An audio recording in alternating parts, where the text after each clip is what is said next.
hand to Pat O'Donnell, our host tonight. You know what? Keep it going for the man behind the music, Mr. Roger Weaver, as I host every week. Hero to us all. Nice to see new faces in here tonight. Nice to see the crowd pick back up. Earlier, this place emptied out quicker than an Olsen twin after a big dinner. So, I'm online today, and my buddy posted, he was talking about, he posted this song. It's a song by the Goo Goo Dolls, remember it from City of Angels. It's called Iris. And he said, man, this reminds me of the girl that got away. Anyone ever hear that phrase, the girl that got away? This guy said, this song reminds me of the girl that got away. And I wrote him, I said, yeah, I know what that's like. Every time I look at my car trunk, I always think about the girl that got away. So, they say the end of times may be happening this Saturday or the rapture.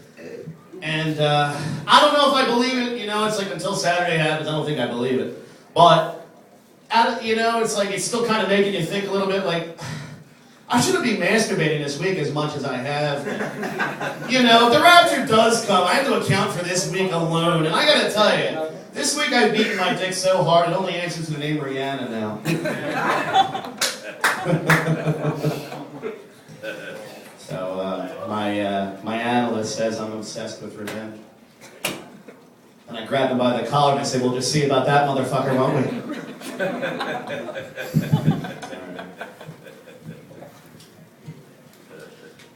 So a black guy, a rapist, and a homophobe walk into a bar.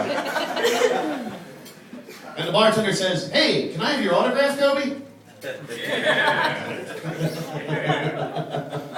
So, anyway, I really hope the lockout ends because I'm a die-hard football fan. Is anyone else a football fan in there?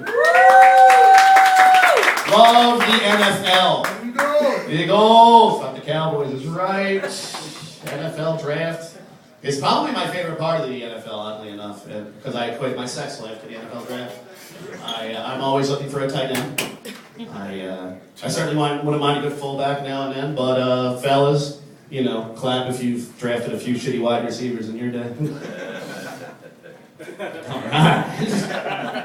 So, I haven't been to the gym lately. Not to give a whole lot away about me, but I haven't. I've been having a love affair recently with bakeries. Specifically, and I'm not talking about like ShopRite bakeries or Acme bakeries. I'm talking German bakeries.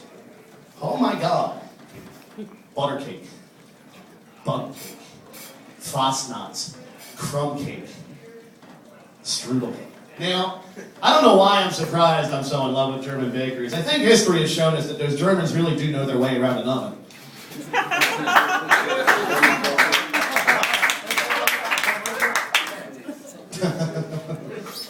Speaking of Nazis, the conservatives are trying to outlaw gay marriage again. And that bothers me. It bothers me that homophobia exists in 2011. Look, I've had a gay doctor almost my whole life. It's never come up. He's been wonderful to me. I've been going home since I've been 11. He gives me my weekly prostate exam. He's wonderful. Now, now, to be fair, it's not always comfortable because even though science and technology have come such a long way, apparently this is the only way you can detect prostate cancer. And it's like 45 minutes to an hour, you know? But, I mean, he says I'm clean, so I'm really pleased about that. I need to meet a nice girl, because I am single, oddly enough. And you know what? I just got out of something that didn't work out. Well, I got out of two. I got out of two relationships that didn't work out. The last girl I was seeing just got up one day and said, I'm leaving you, and walked toward the door. And I said, baby, why? Why are you leaving? She turned around and she said, I think you're a pedophile. And I said, whoa! Where does a 13-year-old learn a word like that? Right. Sit down, do your homework. It's time for supper. But the girl I was seeing before, she's a wonderful woman. She's a divorced Mexican girl, half Mexican girl. She had 4 kids, ages 3 and 2. But you know what it's like when you're courting somebody who's a parent? Because you have to be mindful. Like, I asked her out, and I said, well, you know, she said, yeah. I said, what do you want to do? And she said, anything that's not kid-related. Like, take me to a movie, you know, And women who have kids and are broken up, and they need that break. They need that sanity break. That's what keeps them from drowning their kids in the tub. Now, I didn't have to worry about that with this woman because she was half Mexican. They took their baths outside with the garden hose. So,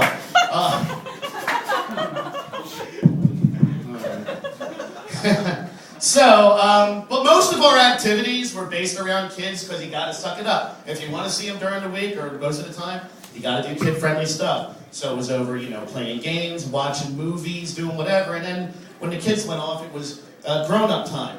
Unfortunately, you can't just turn off the things from kid time into grown-up time. And I'll give you an example. So the night that we decided to make love, she had just put the kids to bed, and about a half hour later, we were naked and clothed, and she was she was a tough safe to crack. I'm very good in bed. Well, look at me. Nothing about me says I don't know how to eat. Anyway,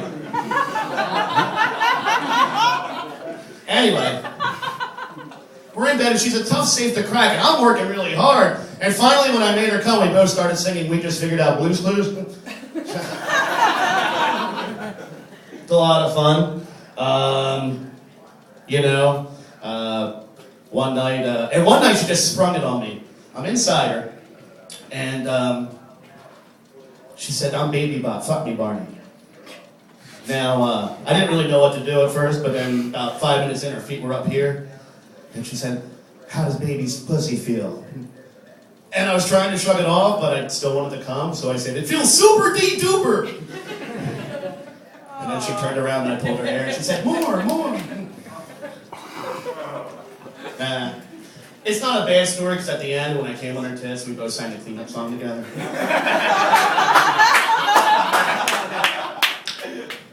I knew it had to end though because, we had another family night. We're playing Candyland. And, you try to lose to the kids, so I found myself in a molasses swamp.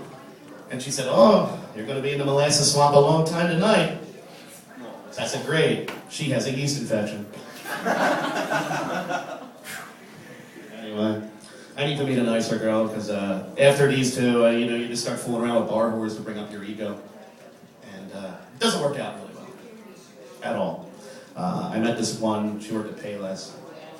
And we started fooling around. And as we're in the middle of fooling around, she asked me, I don't know if anyone's ever gotten this question out of the blue, but she said, "Hey, you ever had a finger in your ass?" Right. Now, before I had a chance to process that question, let alone formulate an answer, there was a finger in my ass, ladies and gentlemen. Now, as she wore me on her right hand like a fat squirming mood ring, here's a visual. She said, "How does that feel?" And I'm trying to process and I'm trying to absorb what's going on.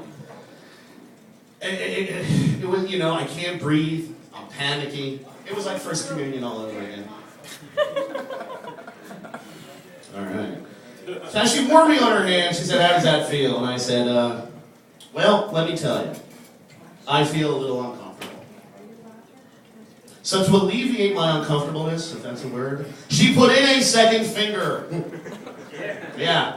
Nice idea, cum dumpster. Hey, listen, my size 10s are a little tight. Go in the back. Get me an 8. That'll make me feel better. Look, it's wide. It's not deep. There's a huge difference. Look it up. My name's Chris Hayes. Find me on Facebook and Twitter.